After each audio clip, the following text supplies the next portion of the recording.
Poznaj Ricocha MPC 3003. Najczęściej jest to kserokopiarka wyposażona w dwie dodatkowe kasety, czyli w sumie ma ich 4. Oczywiście zawsze jest podajnik oryginałów. I przejdźmy tutaj, co po kolei się wymienia. W podajniku oryginałów co jakiś czas klient musi wymienić rolkę, pasek i rolkę separacji. W tym przypadku są one jeszcze w bardzo ładnej kondycji. Podajnik jest wyczyszczony.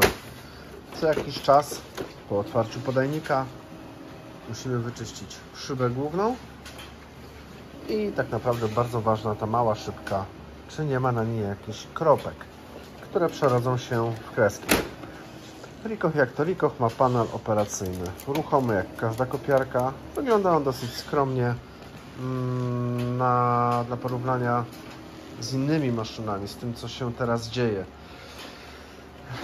Z boku kluczowe jest to. Tutaj mamy podajnik boczny i oczywiście czasem wymieniamy rolki pobierania papieru, tą i tam jeszcze pod spodem są dwie. Ale to tylko jeżeli robicie z bypassu, czyli albo grube, albo koperty. Zawiechę złapałem. Z boku, jak otworzysz maszynę, masz jeszcze kilka elementów, o których musisz pamiętać. Zespół grzejny. W tym wypadku nie jest on jeszcze mocno zniszczony. Jego czasem się wymienia, ale najprędzej regeneruje. I tutaj przechodzimy do wałka transferowego. To jest wałek transferowy, który również jest materiałem eksploatacyjnym. Jego też czasem się wymienia. Po prostu łapiecie za to, wyjmujecie wałek transferowy, wymieniacie go na nowy. Poniżej widać, że maszyna jeszcze nie była czyszczona niżej, ale to nic. Sekcja pobierania rolek papieru. 3 rolki i sprzęgiełko. Jeszcze niżej 3 rolki i sprzęgiełko. To, co teraz dotykałem, jest dla 2 przednich kaset.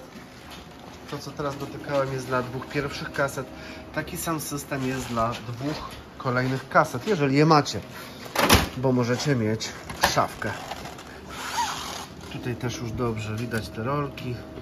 Jedna, ale tam jest jeszcze druga i dalej trzecia. Tak samo tutaj. Czyli w sumie rolek pobierania papieru jest 12. Co jeszcze w maszynie się wymienia? Wymienia się oczywiście to, co ludzie myślą, że wymienia się tylko. Toner yellow, magenta, cyan, black. Oprócz tego wymieniacie w żółtym moduł dewelopera i moduł bębna. Moduł dewelopera i moduł bębna w magenta. Tak samo w cyan i tak samo w black. Oprócz tego macie pas transferowy schowany tutaj, który można wyciągnąć. Jego też się wymienia, to również jest materiał eksploatacyjny.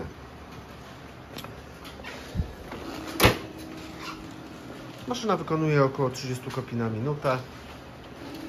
Ciekawe rozwiązanie, nie zajmuje dużo miejsca. Dla porównania z konkurencją wypada ona bardzo dobrze. Takiego Ricocha nieprzygotowanego możecie kupić, myślę, że za 2–2,5 tysiąca złotych. Maszyna przygotowana dla klienta kosztuje coś około pewnie 4–5 tysięcy, może mniej.